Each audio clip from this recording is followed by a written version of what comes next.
Grand Matin Sud Radio, 7h-10h, Patrick Roger, Cécile de Ménibus. 8h14, le petit déjeuner de la présidentielle. Ce matin, c'est Yannick Jadot, député Europe Écologie Les Verts et candidat à l'élection présidentielle. Bonjour Yannick Jadot. Bonjour. La guerre en Ukraine, quelles négociations possibles? Toute l'Europe peut-elle basculer? La campagne électorale, comment se faire entendre? L'écologie et les prix de l'énergie, la vie sans Sandrine Rousseau, les ralliements à gauche comme à droite, autant de sujets que nous allons évoquer jusqu'à 9h15, avec également les questions des auditeurs, de nos éditorialistes aussi du jour. Alors commençons par l'Ukraine. Poutine ne semble rien lâcher, c'est ce qu'il a laissé entendre hier à Emmanuel Macron, près de 2 heures d'entretien téléphonique, a priori. Il est déterminé à atteindre son but, soit par la négociation, soit par la guerre. On ne voit pas de compromis à l'horizon. En croit quelles sont les portes de sortie selon vous ? Continuer à infliger des sanctions massives à Poutine et à son oligarchie, continuer à montrer que l'Union européenne, avec ses alliés, est extrêmement ferme, continuer à soutenir la résistance ukrainienne qui est absolument héroïque et inattendue, particulièrement pour Vladimir Poutine. Donc se donner les moyens d'imposer un cessez-le-feu et évidemment après le retrait des chars russes, parce que on voit la situation empirer dramatiquement, très clairement. Le président russe ne fait plus la guerre à une armée ukrainienne, il fait la guerre à la population civile, avec des crimes de guerre qui sont aujourd'hui documentés. Et donc, il va falloir continuer, je l'ai dit, à mettre la pression sur Vladimir Poutine, à se montrer extrêmement ferme et à soutenir la résistance ukrainienne, parce que elle se bat pied à pied dans la rue, dans les maisons, que une partie de la population c'est sur la route de l'Exode. Et évidemment, il faut accueillir les Ukrainiens et les Ukrainiens. Oui, vous avez dit donc évidemment que cette population est touchée, donc l'exode. Il y a des couloirs humanitaires là qui ont été mis en place déjà. Visiblement, ils fonctionneraient depuis 8 heures ce matin. Ça, c'est une première bonne chose. Non, malheureusement, ces couloirs humanitaires sont profondément scandaleux, puisque en fait, c'est des couloirs humanitaires qui ne mènent qu'en Russie ou en Biélorussie, qui sont les deux pays belligérants contre l'Ukraine, contre la démocratie en Ukraine. Il faut toujours rappeler ce qu'est ce conflit. J'entends toutes les complaisances qui nous ont expliqué pendant des semaines et des mois que c'était la faute des Américains si Vladimir Poutine massait des troupes russes. Le seul sujet de Vladimir Poutine depuis 20 ans, c'est de combattre la démocratie dans son pays, c'est de combattre la démocratie à ses frontières. Donc c'est vraiment un conflit qui nous concerne toutes et tous. C'est pas un conflit simplement sur le sol européen. C'est un conflit sur tout ce que les Européens, tout ce qu'on essaye d'incarner, tout ce qu'on essaye d'incarner comme modèle de société fondé sur les libertés et sur la démocratie. Oui, vous avez dit crime de guerre. Vous pensez à quoi précisément? Vous dites que c'est documenté. Quand vous avez des bombardements sur des hôpitaux, quand vous avez des bombardements sur des infrastructures publiques, quand vous avez des bombardements sur des immeubles, quand vous avez des bombardements sur des centrales nucléaires, on est évidemment au-delà de toute, de toute discipline ou de toute règle en matière de conflit.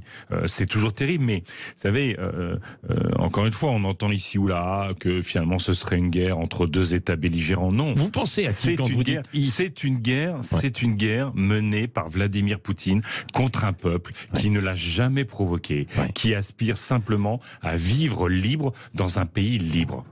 Quand vous dites ici et là, vous faites référence à qui? Jean-Luc Mélenchon, par exemple, qui revendique un certain pacifisme hier, lors de ce meeting. J'ai entendu le discours de Jean-Luc Mélenchon, y compris maintenant il se prend pour Jean Jaurès. Mais Jean Jaurès, il doit hurler dans sa tombe. Il doit hurler dans sa tombe d'être associé à quelqu'un qui a toujours considéré que finalement l'Ukraine devait disparaître au profit de la Russie. Vous imaginez Jean Jaurès défendre les bombardements des populations civiles en Syrie? Vous imaginez Jean Jaurès défendre l'assassinat des opposants politiques en Russie? Vous imaginez Jean Jaurès défendre des crimes de guerre? et faire un immense écran de fumée en disant paix, paix, paix, quand il s'agit d'abord de refuser des sanctions massives contre Vladimir Poutine, quand il s'agit de refuser d'armer la résistance ukrainienne. Mais heureusement que les Anglais et les Américains ont armé la résistance française. Et moi, je regrette que le Front populaire n'ait pas armé les Républicains pendant la guerre d'Espagne. Donc, tous ces grands discours sur la paix, et en citant le grand Jaurès... En citant le grand Jaurès pour masquer ses complaisances et pour masquer sa capitulation face à une dictature, celle de Vladimir Poutine. Complaisance avec qui? De Jean-Luc Mélenchon avec vis-à-vis de Vladimir Poutine? Mais écoutez, quand Jean-Luc Mélenchon disait Vladimir Poutine a réglé le problème syrien en bombardant les populations civiles, quand en 2014, avec l'annexion de la Crimée, il disait mais c'est normal que la Crimée revienne à la Russie et vous allez voir cet État qui n'est pas un État s'effondrer de lui-même. Quand il y avait eu un opposant empoisonné de Vladimir Poutine et qu'il a accusé le complot, quasiment le complot américain. Écoutez, à un moment donné, il faut être un peu sérieux. Il ne s'agit pas de faire des discours grandiloquents pour masquer encore une fois l'abandon des Ukrainiens à la Russie, l'abandon de toute valeur en matière de défense de la liberté et de la démocratie. Ce que veut aussi par là Jean-Luc Mélenchon, il dénonce une Europe belligérante. Il dit attention si mais elle est où l'Europe belligérante?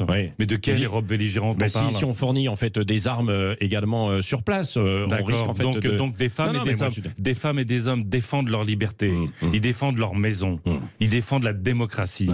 Et d'un seul coup, ça devient des belligérants au même titre que Vladimir Poutine qui fait des crimes de guerre. Mais on est où là? Je veux dire, cette comparaison avec la guerre 14, elle est profondément indécente en fait. Yannick Jadot. Et se projeter sur Jean Jaurès, là aussi, franchement, je le dis, il doit hurler dans sa tombe. Ouais, ce que vous avez dit à l'instant, Yannick Jadot. Si Vladimir Poutine continue d'avancer, est-ce que nous devrons engager des forces, cette fois-ci, par exemple une aide aérienne? C'est très compliqué, cette histoire je comprends parfaitement l'appel du président Zelensky à ce qu'il y ait ce qu'on appelle une no-flying zone, c'est-à-dire qu'en fait on empêche on bloque l'aérien, on bloque l'espace aérien pour éviter que Vladimir Poutine de continuer à bombarder avec ses avions. La difficulté, c'est qu'à partir du moment où on fait ça, c'est l'OTAN qui entre en guerre contre la Russie. Et là, on a des puissances nucléaires face à une puissance nucléaire. Et on a vu l'irresponsabilité totale de Vladimir Poutine, menaçant de dissuasion nucléaire, instrumentalisant les centrales nucléaires, avec le risque, bombardant une centrale nucléaire. Il a dit hier à Emmanuel Macron qu'il n'était pas question de toucher aux centrales nucléaires. Vous ne le croyez pas, ça fait des mois qu'il dit aux uns et aux autres que vous inquiétez pas, il n'y aura pas la guerre, vous inquiétez pas, il n'y aura pas des crimes de guerre, vous inquiétez pas, je n'ai jamais ciblé des populations civiles. Écoutez, ça fait 20 ans. Fait 20 ans qu'il cible les populations civiles en Tchétchénie, à Grozny, à Alep, en Syrie, maintenant en Ukraine. Donc, je pense que, y compris toutes les complaisances historiques à l'extrême droite et dans le reste de notre paysage politique. Et puis, franchement, regardez, en 2018. Emmanuel Macron et Vladimir Poutine signent à Saint-Pétersbourg un accord économique. Il y a deux accords qui sont mis en valeur, y compris médiatiquement. La présence de Total sur le gaz russe et la présence d'Orpea, le scandale des EHPAD privés. Vous trouvez normal, enfin moi je trouve totalement indécent et inacceptable que Total, à la différence de la plupart des grandes majors du pétrole, reste en Russie et participe à l'enrichissement de Poutine, ce qui est au fond son butin pour financer ses guerres.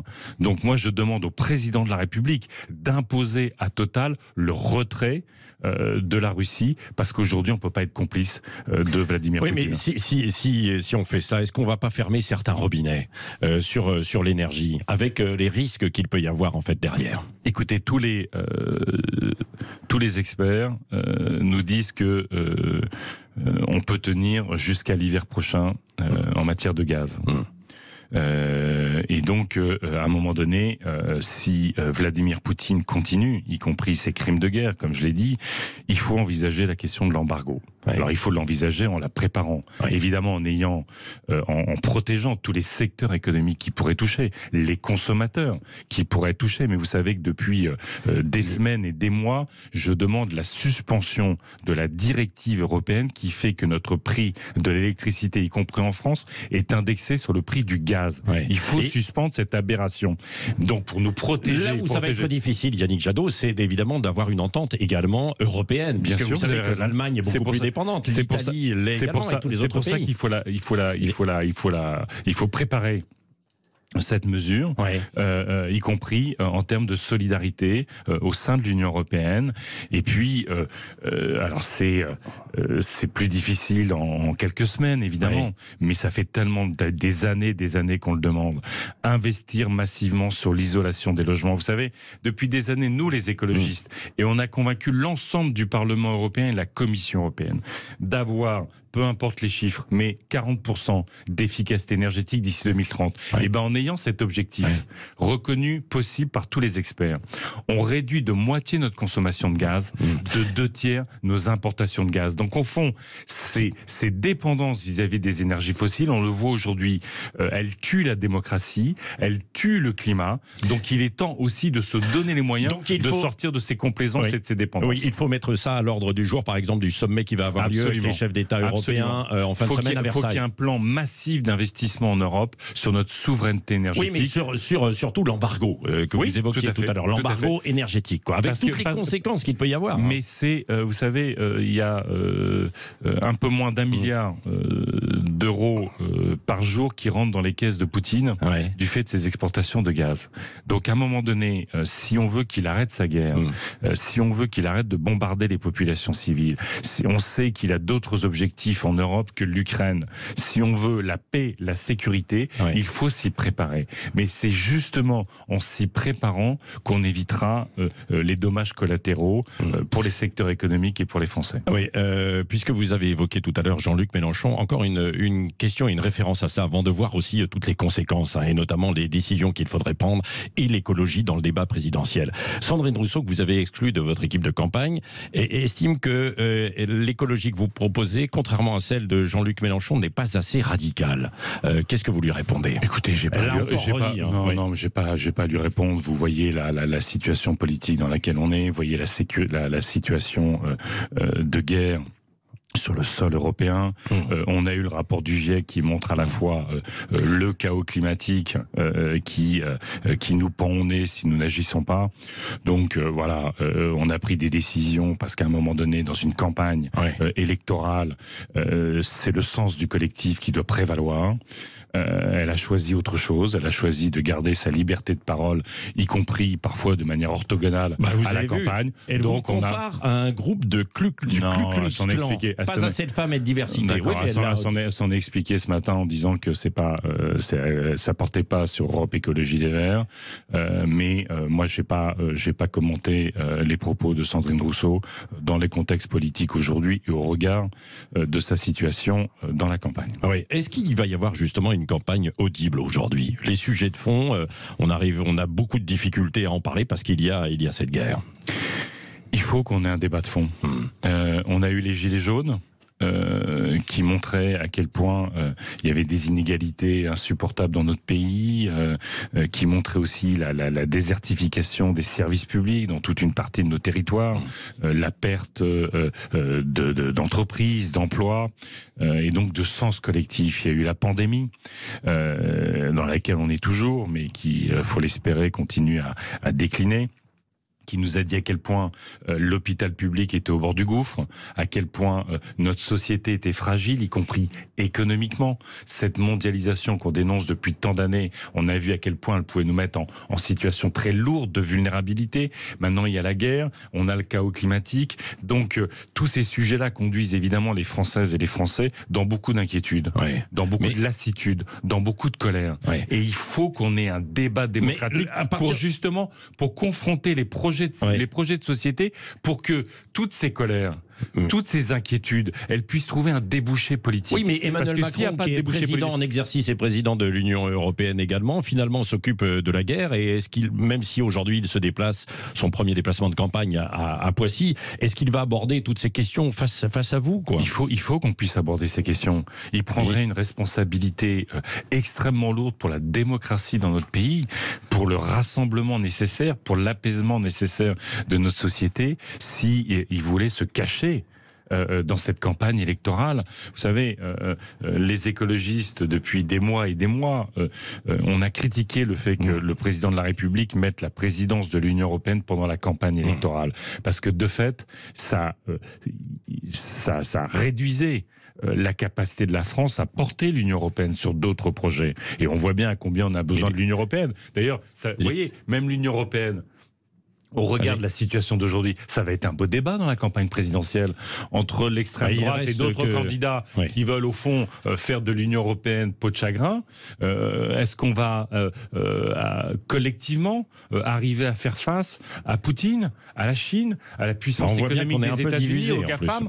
Bien sûr qu'on a besoin de l'Union européenne transformée, mais incontestablement on a besoin d'une France forte dans une Union européenne puissante. Donc tous ces sujets-là, il faut que ça vienne sur la table, parce que sinon, vous vous rendez compte, s'il n'y a pas de campagne électorale, il va y avoir une campagne ou pas? Mais il faut qu'il y ait une campagne. Nous, on est en campagne depuis des mois. Et quand vous êtes sur le terrain, il y a évidemment la guerre en Ukraine qui fout la trouille à tout le monde. Mais il y a aussi le pouvoir d'achat, il y a aussi le logement, il y a aussi les déplacements, il y a aussi la santé, il y a aussi la perte de biodiversité, il y a aussi l'agriculture. J'étais au salon de l'agriculture, évidemment, la semaine dernière. Tout à l'heure, bien sûr, avec des agriculteurs qui vont tous ces sujets-là sont importants. Et on voit bien qu'on a des choix de société à faire par rapport à tout ça, si on n'arrive pas à débattre politiquement de notre société aujourd'hui, je crains vraiment pour la démocratie dans notre pays pour les 5 prochaines années. Merci Yannick Jadot. Allez, vous restez avec nous jusqu'à 9h15. Vous pouvez appeler et poser vos questions, bien sûr. 0826 300 300, il y en a déjà qui arrivent. Cécile, Arlette Chabot et Eric Revel seront également là pour vous poser vos questions. Et puis on fera un petit tour sur la revue de presse, en fait, tout à l'heure, et ce qui buzz sur les réseaux sociaux, et vous pourrez réagir. Et restez avec nous, 0826 300 300, c'est le numéro de téléphone pour parler à Yannick Jadot ce matin. Suite Benjamin Glaise, hashtag on en parle. Hashtag on en parle, des manifestations de soutien aux Ukrainiens ont eu lieu un peu partout en France et en Europe ce week-end, mais également en Russie, c'est à noter, parce que la journée d'hier a été marquée par des manifestations. Manifestations contre la guerre en Ukraine, en l'occurrence. Les manifestants s'étaient donné rendez-vous dans l'après-midi dans plus d'une cinquantaine de villes russes. Les autorités les avaient prévenus, cessaient volontairement de participer à ce rassemblement non autorisé. Mais les chants ont continué au nom de Poutine enfoiré ou encore de non à la guerre. Résultat, une répression comme jamais depuis le début de la guerre en Ukraine, avec des vidéos qui circulent sur les réseaux sociaux, notamment cet anonyme qui continue de chanter l'hymne ukrainien alors qu'il est embarqué par des policiers russes.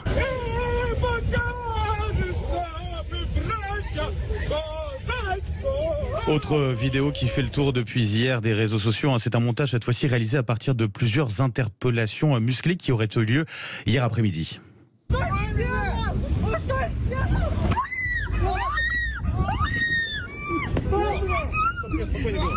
Le son suffit, c'est glaçant à entendre, vous l'entendez. Le chiffre des interpellations l'est tout autant. Plus de 4000 personnes ont été arrêtées hier au cours de ces manifestations. Oui, Yannick Jadot, est-ce que ça peut venir aussi de l'intérieur de la Russie, en fait, ce frein à Vladimir Poutine ? Déjà, dire le courage de ces femmes et de ces hommes qui se mettent sur la place rouge ou dans la plupart des villes en Russie pour critiquer Vladimir Poutine. Et on sait que dans ce pays, on critique Vladimir Poutine, on finit en prison. C'est assez héroïque, évidemment. Alors on sait que, et c'est l'une des raisons des sanctions ciblées sur les milliardaires, parce que c'est un régime très corrompu. Donc on sait que depuis des années, il y a un accord finalement entre Vladimir Poutine et ses velléités impérialistes et son oligarchie corrompue qui dit nous on rentre les milliards, tout va bien. Donc en allant chercher dans chaque paradis fiscal les milliardaires russes, c'est aussi une façon de fragiliser Vladimir Poutine qui, on le voit bien dans ses, y compris dans ses conférences de presse. Ces conférences de presse ne sont pas en direct. Donc lui-même craint au fond son entourage comme tout dictateur. Oui. Oui, il est isolé, dit-on, mais bon, on a du mal à avoir des informations précises. Ça fait 20 ans qu'il est là, ça fait 20 ans qu'il a assis son pouvoir sur la brutalité, sur la violence, sur l'empoisonnement de ses opposants. Donc il faut pas fantasmer la fébrilité ou la fragilité du pouvoir poutinien. Oui, c'est vrai. On en parlera d'ailleurs aussi, tiens à le signaler tout à l'heure à 9h30 avec Michel Alliot-Marie qui sera notre invité, qui sort en fait un livre et qui a connu aussi Vladimir Poutine puisqu'elle a été aussi ministre notamment de la Défense. On continue de lire les journaux avec vous, Benjamin. La situation en Ukraine encore très présente à la une des journaux. Forcément. Et la guerre et ses victimes anonymes, en l'occurrence les martyrs, le martyr des civils, titre Libération, un mot que l'on retrouve également à la une du Parisien aujourd'hui en France. Mariupol, ville martyre, le quotidien qui s'est donc intéressé à cette ville du sud-est de l'Ukraine, proche de la Crimée, une ville assiégée depuis 5 jours par les forces russes et en proie à des scènes dévastatrices de souffrances humaines, alerte la Croix-Rouge. Les deux camps s'accusent mutuellement de cette situation dramatique pour les civils. À moins qu'il y ait un cessez-le-feu, les gens ne pourront pas sortir. C'est ce qu'a rappelé en tout cas Oleski Kouleba, le commandant militaire de la ville d'Irpin. Oui, et des civils qu'il faut donc aider, ce que l'on disait d'ailleurs ce matin avec l'un de nos invités là, à 7h25, qu'il faut aider sur le terrain et pas de façon désordonnée non plus. Bah oui, c'est la question, comment les aider. C'est notamment la une du Populaire du Centre avec une édition spéciale, 7 pages consacrées aux initiatives prises pour soutenir ces Ukrainiens. Alors comment les aider ? Bien pourquoi pas en envoyant des convois humanitaires sur place. C'est d'ailleurs l'une des idées mises en avant par Midi Libre aujourd'hui. Prêt à repartir, titre le journal. Les 7 camions partis de Millau vendredi sont bien arrivés en Ukraine hier. Une épopée solidaire et humaine. Midi Libre a donc suivi ce convoi humanitaire de l'Aveyron jusqu'à l'Ukraine. Oui, à bientôt un mois du premier tour de la présidentielle, Emmanuel Macron qui a désormais officiellement la double casquette de président et de candidat pour sa réélection potentielle. Oui, face aux critiques, en tout cas, Macron assume son bilan. C'est à la une du Figaro. En meeting ce week-end, ses principaux rivaux ont ciblé le bilan de son quinquennat, mais donc le chef de l'État tient à montrer qu'il a été fidèle à la promesse de réformer la France. Alors est-ce vraiment le cas ? Eh bien, en croire le Figaro, c'est plutôt vrai. Le journal qui explique avoir réalisé une analyse détaillée de son bilan, je cite, avec un taux d'accomplissement estimé à 80%, un chiffre qui peut paraître comme satisfaisant, mais avec de réelles insuffisances néanmoins, comme sur la sécurité, sur l'immigration, indique encore le Figaro, qui pointe les réussites, mais aussi les échecs donc, de ces 5 années de présidence, l'emploi, la retraite, la réforme des institutions, l'éducation ou même l'environnement. Oui, il faut une campagne, comme le disait Yannick Jadot tout à l'heure, pour parler des sujets de fond, parce que sinon, il y aura une réélection. D'ailleurs, qui peut battre en fait aujourd'hui Emmanuel Macron, Yannick Jadot ? La candidature écologiste. Oui. Parce que si vous voulez, c'est le combat que nous menons. On voit bien à quel point, y compris cette guerre, remet la question de la souveraineté énergétique. On voit que dans cette guerre, au fond, seules les énergies renouvelables sont des énergies de sécurité et de paix. Cette guerre pose aussi la question de la souveraineté alimentaire que nous défendons depuis tant d'années. La pandémie a remis la question des services publics et donc y compris d'une nouvelle économie très innovante qui fait face aux grands défis. Donc évidemment, et ça, ce n'est pas avec Emmanuel Macron, ou les autres candidats. Écoutez, il a été condamné 2 fois pour inaction climatique par les tribunaux français. La France est le seul pays européen qui n'a pas respecté ses objectifs en matière d'énergie renouvelable. Glyphosate, néonicotinoïdes, il est revenu sur toutes les promesses qu'il avait faites en matière écologique. Donc le statu quo avec Emmanuel Macron, aussi de ce point de vue-là, c'est le chaos. Oui, dans les journaux également, la campagne qui voit un nouveau ralliement, celui de Marion Maréchal à Éric Zemmour. Ça s'est passé hier du côté de Toulon. Nous sommes avec Denis Caro, un directeur des rédactions du groupe Nice Matin, Var Matin. Bonjour Denis. Bonjour.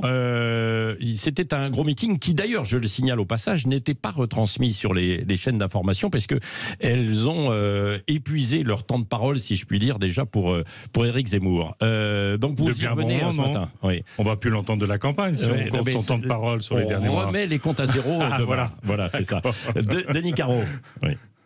Oui, effectivement, assez curieux de voir les images du meeting d'Éric Zemmour à Toulon sans le son. Mais effectivement, vous venez de le dire, il a épuisé son temps de parole, donc ce n'était pas possible. Nous, on a bien évidemment suivi ce meeting qui était un gros rendez-vous. Et on voit que Éric Zemmour, qui vient souvent ici, il était à Nice il y a moins d'un mois, il avait lancé sa pré-campagne avec la présentation de son livre justement à Toulon puis à Nice. Et là, c'est pour lui ce meeting au Zénith de Toulon un moment très fort avec le ralliement très médiatisé, très annoncé très en amont de Marion Maréchal, qui constitue clairement un vrai atout pour lui. Et on sait que dans notre région, particulièrement, Marion Maréchal à la cote, c'est elle qui s'était présentée au régional en 2015 et qui avait affronté Christian Estrosi et qui n'était pas passé loin de remporter la région. Oui, merci Denis Caro, c'est-à-dire dans Nice Matin, Var Matin. Un mot de commentaire sur les ralliements, puisqu'on est en pleine période de ralliement. Il y a celui-ci de Marion Maréchal à Éric Zemmour. Vous pensez que ça peut lui rebooster sa campagne ? Je sais pas, c'est toujours très compliqué les ralliements, parce qu'on en parle beaucoup, mais derrière l'autre face du ralliement, c'est toujours une trahison. Je pense que les Françaises et les Français, ils sanctionnent aussi les trahisons. En plus là, on est sur fond de conflit familial. Je suis pas bien sûr que ça soit à la hauteur de la situation, mais très clairement, ce qui se prépare derrière sont les législatives avec Marion Maréchal. Donc c'est l'alliance de l'extrême droite et de la droite dure. On verra comment Ciotti et d'autres résistent aux sirènes de cette alliance-là. Oui, et vous, dans le camp de gauche, Christiane Taubira, donc qui a gagné la primaire populaire, qui arrête finalement, et la fameuse primaire populaire, alors que vous êtes arrivé en seconde position, qui appelle, pas voter pour vous, mais plutôt à soutenir Jean-Luc Mélenchon. Écoutez, c'est un running gag, cette primaire populaire. Bon, c'est sûr que pendant des semaines, on devait d'abord répondre à ça plutôt que aux conséquences du rapport du GIEC sur le climat. Donc, ils ont participé quand même pas mal à parasiter, mais il y a eu 450 000 personnes qui, sincèrement, on se disait, il faut une candidature qui, elle était revendiquée comme ça, porte l'écologie et la justice sociale. Et donc, le vote a lieu. C'est Christiane Taubira qui gagne. La primaire populaire ne se mobilise absolument pas pour celle qui avait gagné. Et maintenant, moi, vous savez que je ne souhaitais pas participer à la primaire populaire, mais vous avez inscrit de force. Oui. Voilà, je finis de dire. Et maintenant, à 30 contre 450 000. Ils rejoignent un autre candidat. Écoutez, à un moment donné, je pense que à la fin de cette campagne et probablement après, on comprendra à quel maître certains organisateurs de cette primaire populaire ont obéi dans toute cette campagne. Merci Yannick Jadot. Allez, on poursuit avec vous dans un instant, Cécile. Oui, avec vos questions. 0826 300 300. Vous voulez vous poser vos questions à Yannick Jadot. Vous attend au standard. À tout de suite, 8h45. Le Grand Matin Sud Radio, 7h-10h, Patrick Roger, Cécile de Ménibus. Il est 8h48, grand format ce matin avec notre invité Yannick Jadot est avec nous, 0826 300 300. Et vous vouliez poser des questions au standard et c'est Jean-Marc qui nous appelle de Bordeaux. Bonjour Jean-Marc. Bonjour Jean-Marc. Bonjour. Bonjour. Bonjour Monsieur Jadot. Écoutez, d'abord pour répondre à la question, est-ce que l'écologie c'est important? Oui, c'est important. Et je regrette franchement que vous soyez entouré de gens qui sont des ayatollahs verts. Et si votre campagne malheureusement n'imprime pas, c'est parce que autour de vous, vous avez malheureusement des gens qui tirent à boulet rouge sur l'écologie et qui ne font pas imprimer votre discours. Ça c'est déjà la première chose. Maintenant, pour vous poser une question, c'est très factuel et très simple. Vous parlez du SMIC à 1 400 €. Je vais vous prendre un exemple qui est le service prestataire avec une grille salariale nationale. Entre le coefficient 120 et le coefficient 200, nous sommes entre 1 200 € et 1 679 €. Donc ça veut dire que tous ces salaires vont être en dessous des 1 400 €. Comment vous allez pouvoir obliger les employeurs privés à augmenter les salaires au-delà du SMIC de 1 400 €? Question donc de Jean-Marc et réponse de Yannick Jadot qui vous a entendu. Déjà peut-être sur les Khmer verts au sein de votre... Alors c'était Ayatollah. Vous rajoutez Khmer vert. Je vous rappelle que on parle de dictateur ou de génocide quand il s'agit des Khmers rouges et que je trouve que la comparaison n'est pas appropriée. Non, mais on est des démocrates. On combat pour les libertés partout. Vous le savez.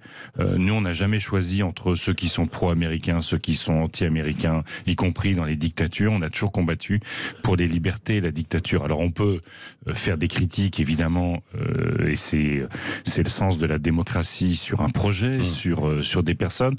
Mais attention aux caricatures qui sont pas appropriées. Alors, comment obliger les employeurs d'augmenter les écoutez, sur le SMIC, c'est l'État qui décide. Le niveau du SMIC, c'est l'État. Il vous a pas échappé que, y compris, on rentre en période d'inflation.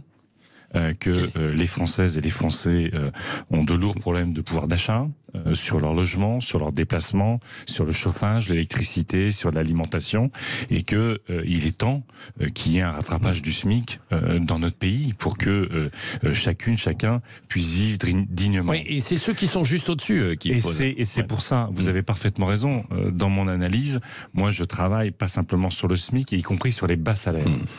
Parce que quand on est sur le terrain, vous rencontrez des personnes qui ont passé 12 ans, 15 ans dans la même entreprise, en CDI. Donc ils ont été 15 ans, 12 ans dans la même entreprise. Ils sont toujours au SMIC. Ou quelques euros au-dessus du SMIC. Alors que le SMIC, au départ, c'est le salaire d'entrée dans un métier, quand vous êtes peu formé. Mais au bout de 12, 15 ans, forcément, vous avez acquis des compétences, vous avez acquis de l'expérience, vous avez acquis pour participer à l'intelligence collective de la boîte. Et c'est très humiliant pour beaucoup de salariés de rester au SMIC et de ne pas pouvoir offrir le minimum aux enfants, une sortie au cinéma, tout ça après 15 ans dans la même boîte. Donc il va falloir aussi agir, vous l'avez raison, sur les bas salaires. On a parlé, vous savez, des 5 millions de salariés de ce qu'on appelait les deuxièmes lignes. Les caissières, les chauffeurs-livreurs, les aides à domicile, les métiers de l'agroalimentaire sont souvent des métiers très mal payés, avec parfois des contrats très précaires et la santé au travail très abîmée. Eh bien oui, il va falloir que dans ces filières-là, il y ait une négociation pour améliorer les conditions de travail, améliorer les salaires. On ne peut pas, après les avoir applaudis, que ce soit les personnels de santé, comme toutes celles et tous ceux qui ont travaillé même pendant le confinement, on ne peut pas les avoir applaudis et les renvoyer à la gratitude sociale quand la pandémie s'arrête. Question d'Arlette Chabot. Arlette, oui.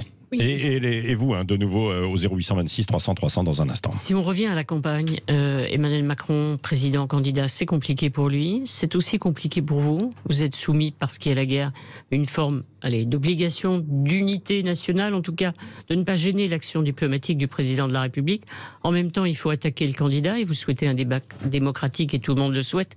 Comment vous allez ajuster le tir ? Il est candidat maintenant et vous avez raison de souligner que j'ai porté dès le début la nécessité d'unité nationale.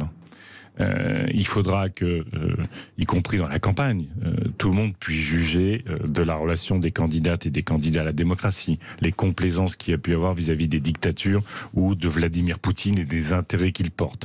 Mais aujourd'hui, si nous voulons peser face à Vladimir Poutine, c'est à l'échelle, c'est l'unité nationale, c'est l'unité européenne qui permet d'imposer un rapport de force.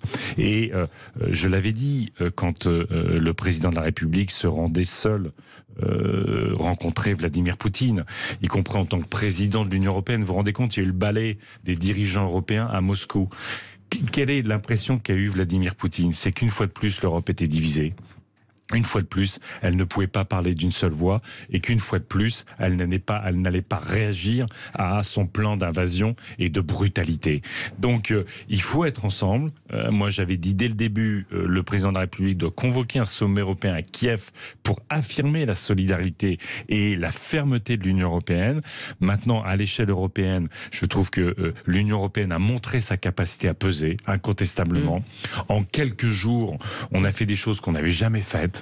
Et c'est une bonne nouvelle pour l'Union européenne, pour sa capacité à peser, y compris dans son voisinage, à de nouveau quand même mettre au cœur de son projet politique l'essentiel, la paix, la sécurité, la démocratie, la fin des dépendances aux énergies fossiles, la souveraineté alimentaire, l'emploi. Mais ici, comment on fait, Yannick Jadot, pour préserver l'unité nationale, tout en faisant campagne, en dénonçant le bilan d'Emmanuel Macron tous les jours? Parce qu'il va y avoir à la fois la gestion de cette guerre, Et ça n'empêche pas de pouvoir dire que le président de la République a abandonné les jeunes pendant cette crise. Ça n'empêche pas de dire que toutes les réformes qu'il voulait faire, y compris, je pense qu'il avait été élu pour ça, pour cette mobilité, la réforme des institutions, la proportionnelle à l'Assemblée, une nouvelle mobilité sociale. On a vu qu'en fait, les plus riches se sont enrichis, les plus pauvres se sont appauvris. Donc, il est légitime que dans ce moment-là, y compris qui est un grand moment de lassitude, d'inquiétude,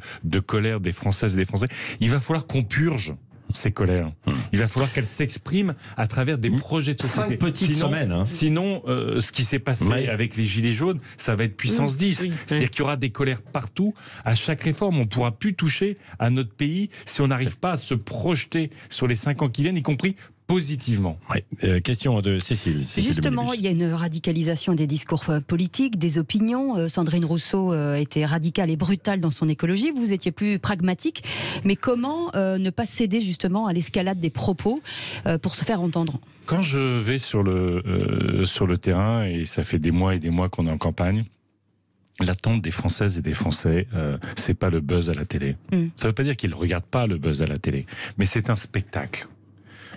Ils attendent des réponses concrètes et ils attendent de l'apaisement.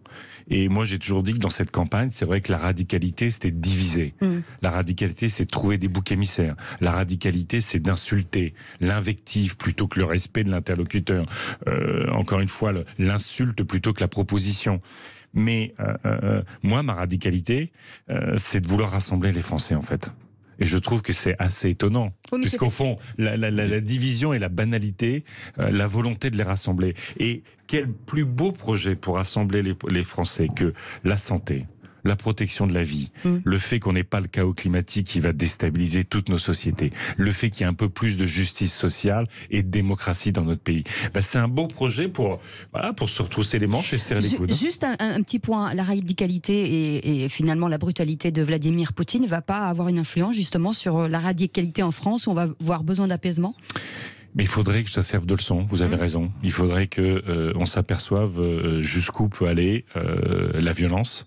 En politique, ça va jusqu'à des crimes de guerre, et que tout le monde retrouve le sens des réalités. Notre pays connaît des difficultés sérieuses, mais c'est un grand pays. Mais c'est un pays où on vit en démocratie. Tout n'est pas parfait, mais on vit en démocratie. C'est un pays qui a aussi un modèle social qu'il faut renforcer, mais on a aussi la protection sociale. Et c'est un pays qui a tous les moyens, toutes les ressources, toutes les forces vives pour, au fond, que notre pays retrouve sa place dans l'histoire en Europe et dans le monde autour d'une... Vous savez, une présidentielle, c'est aussi écrire une nouvelle page de l'histoire de notre pays. C'est pas simplement revisiter les pages précédentes, c'est pas réécrire le passé, c'est écrire une nouvelle page qui est notre avenir. Et ben ça doit être ça aussi. Une nouvelle page qui s'écrit aussi en ce moment avec toute l'actualité, bien sûr. Philippe est avec nous d'Angers. Bonjour Philippe. Bonjour Philippe. Bonjour. Bon, Philippe, vous êtes agriculteur, vous posez votre question dans un instant. On marque une toute petite pause, c'est le flash de 9h et on vous retrouve. Yannick Jadot est à l'écoute avec vous. Restez avec nous, 8h58. Le Grand Matin Sud Radio, 7h-10h, Patrick Roger, Cécile de Ménibus. 9h05, le grand format de Yannick Jadot, député européen Europe Écologie Les Verts et candidat à l'élection présidentielle. Et vos appels 0826 300 300. Et c'est Philippe qui est au standard. Oui, bonjour Philippe. Avant de retrouver aussi les éditorialistes et Eric Revel qui sera avec nous dans un instant. Philippe, alors d'Angers, donc je le disais ce matin, vous étiez avec nous, agriculteur bio, et vous aviez une question directe à poser à Yannick Jadot, qui vous écoute. Oui, bonjour Monsieur Jadot. Donc moi je suis président d'une association, le SAMU Social Agricole. J'ai pris rendez-vous avec Benoît Biteau, que je connais très très bien, Benoît. On rencontre tous les candidats à la présidentielle, et j'ai entendu tout à l'heure Madame Arlette Chabot qui disait, on parlait du bilan de Monsieur Macron. Oui. Alors en termes agricoles, les éleveurs sont ceux qui souffrent le plus. Monsieur Macron s'est cassé les dents avec la loi Egalim 2, 3. Vous pouvez faire la 3, la 4, la 5, la 6, ça ne changera rien. Tous les chefs d'État se sont cassés les dents en agriculture, pour une raison simple, et c'est le message que je veux vous faire passer ce matin. Les agriculteurs ne vendent pas à Michel-Édouard Leclerc pour l'immense majorité. On est totalement intégré par l'agroalimentaire qui est en cogestion avec le syndicat FNSEA. C'est-à-dire que les présidents de coopératives et d'agroalimentaire sont en même temps les présidents du syndicat. Et tant qu'un chef d'État ne prendra pas une loi pour encadrer la distribution, mais surtout la transformation, Nous, on a un acteur face à nous, Bigard pour la viande bovine, LDC pour les volailles, Lactalis et une coopérative pour le lait. C'est une situation d'oligopole. Et là, vous passez à côté du sujet si vous encadrez pas l'agroalimentaire qui est géré par le syndicat. Ouais. Alors, réponse de Yannick Jadot sur cette circuit de la distribution. Un expert de ces sujets. Et effectivement, monsieur a raison, Philippe a raison sur le fait que la loi Egalim ne résout absolument pas les prix de vente à la grande distribution. La logique voudrait que, au fond, il y ait les coûts de production et il y ait 10-15% de marge pour les paysans pour qu'ils vivent décemment. Première chose, ça devrait être dans la loi. On a encore des paysans qui vendent quasiment en dessous du coût de production, en réalité. Alors que ça devrait être interdit par la loi. Deuxièmement, les coûts de production, c'est aussi le type de ferme qu'on a. Aujourd'hui, on le voit bien, les coûts de production sont en train d'exploser parce que engrais azoté, un gros contributeur au dérèglement climatique, parce que explosion des prix des tourteaux de soja qui participent au dérèglement climatique avec la destruction de l'Amazonie, notamment au Brésil, avec des producteurs qu'on force à vendre en Chine, en Russie, en voulant être compétitifs avec les Brésiliens ou d'autres. Tout ça est aberrant. Les Françaises et les Français, ils veulent des paysannes et des paysans plus nombreux sur nos territoires. Oui, parce qu'on se dirige vers 300 000. Hein. Il y a 30 fermes, il y a 27 fermes qui disparaissent tous les jours. 27 fermes qui disparaissent tous les jours. Près d'un suicide de paysans par jour. 40% des paysans qui ont moins de 350 € par mois pour vivre. Et l'effondrement de la biodiversité, et la malbouffe et tout ça. On a 13 milliards qu'on met tous les ans sur l'agriculture française. 13 milliards d'euros d'argent public. Et bien avec ça, on peut accompagner les paysans dans ce grand contrat pour qu'on commence dans les cantines, à l'école, à l'hôpital, dans les EHPAD, qu'on mange bio, qu'on mange bon et savoureux et qu'on organise ces transitions-là avec le monde agricole, franchement, pour qu'on construise cette souveraineté alimentaire. Et à ce moment-là, on créera, pour répondre à Philippe, un tout autre rapport de force avec quelques géants de l'agroalimentaire qui effectivement impose aux paysans un modèle dans lequel ils ne maîtrisent même plus leur ferme. Oui. Éric Revel, question avec vous. Éric ? Je vous écoute depuis ce matin avec beaucoup d'intérêt, évidemment. Bon, je vais faire un constat qui va pas vous plaire, mais quand je vous écoute et que je vous regarde, j'ai l'impression que vous y croyez de moins en moins à cette campagne électorale. Alors, je vais vous dire, vous parlez de la fin du monde et les Français y sont sensibles, mais les Français, surtout en ce moment, ils ont besoin qu'on leur parle concrètement de la fin du mois. Or, vous l'avez dit, il faut augmenter le SMIC, il y a un problème de pouvoir d'achat. Vous avez même lié l'augmentation du SMIC, il me semble me souvenir, au niveau de l'inflation. Ça veut dire que très concrètement, Yannick Jadot, si la crise ukrainienne continue, est-ce qu'il faut augmenter davantage le SMIC que vous l'avez promis? Alors vous avez dit 1 400 € tout à l'heure. Bon, j'avais vu jusqu'à 1 500 €, mais peu importe. Est-ce que vous êtes prêt à mettre sur la table une mesure concrète de pouvoir d'achat qui serait en adéquation avec ce que vivent les Français en ce moment, c'est-à-dire des litres d'essence à plus de 2 €, des litres de gasoil, même s'il faut rouler propre. Très concrètement, il y a le programme que vous avez mis sur la table avant tout ça. Et comment répondre aux problèmes de fin de mois des Français là maintenant? Alors, je peux vous dire qu'on croit, on est très impliqué dans cette campagne, on est très mobilisé parce que ce qui se joue en 2022, je l'ai dit, ça sera le choix entre différents modèles de société, dans quelle société on veut vivre pour soi, pour voir grandir ses enfants et ses petits-enfants, et que l'échéance de 2022 est dramatique à bien des horizons. Sur le pouvoir d'achat, merci de me poser la question. Dans mon projet, c'est immédiatement 400 € de chèque énergie sur les 6 millions de familles qui bénéficient déjà du chèque énergie, plus 100 € de chèque énergie pour les 15 millions de familles au-dessus, pour justement passer moins difficilement cette séquence de hausse des prix de l'énergie, que ce soit carburant ou l'énergie.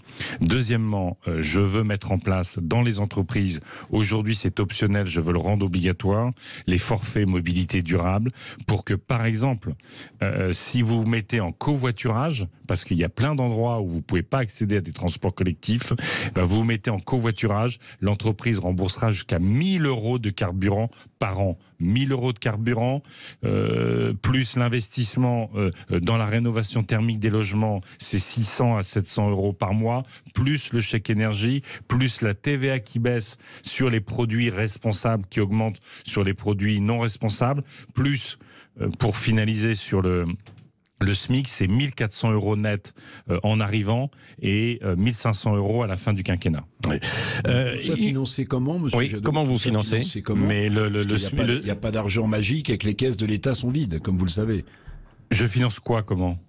Par exemple, les chèques énergie. Mais vous savez, on a sur sur les 5 derniers mois, le gouvernement a dépensé 15 milliards d'euros sur la compensation des factures. Quand je propose un chèque énergie de 400 € pour 6 millions de familles, c'est beaucoup plus efficace pour celles et ceux qui souffrent le plus et ça coûte 2,4 milliards. Les 15 milliards d'euros en quelques mois, c'est plus que ce gouvernement n'a mis sur l'isolation des logements dans tout le quinquennat. C'est plus que les gouvernements ont mis sur la production supplémentaire d'électricité par les énergies renouvelables parce qu'elles sont moins chères.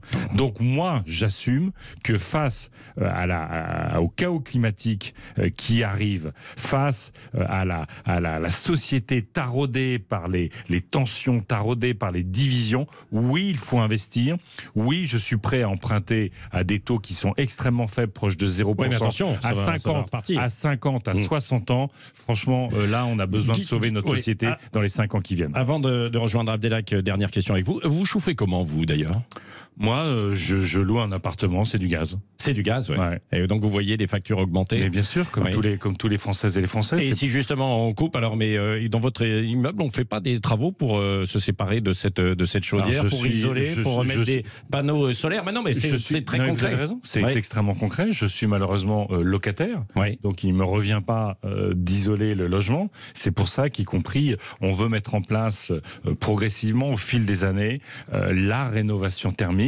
De plus en plus obligatoire, et ce sera gratuit pour les 2 millions de familles qui souffrent le plus de précarité. Vous savez qu'en ce moment, aujourd'hui là, parce qu'il fait froid en plus dehors, vous avez 12 millions de familles, 12 millions de Français qui n'arrivent pas à se chauffer convenablement.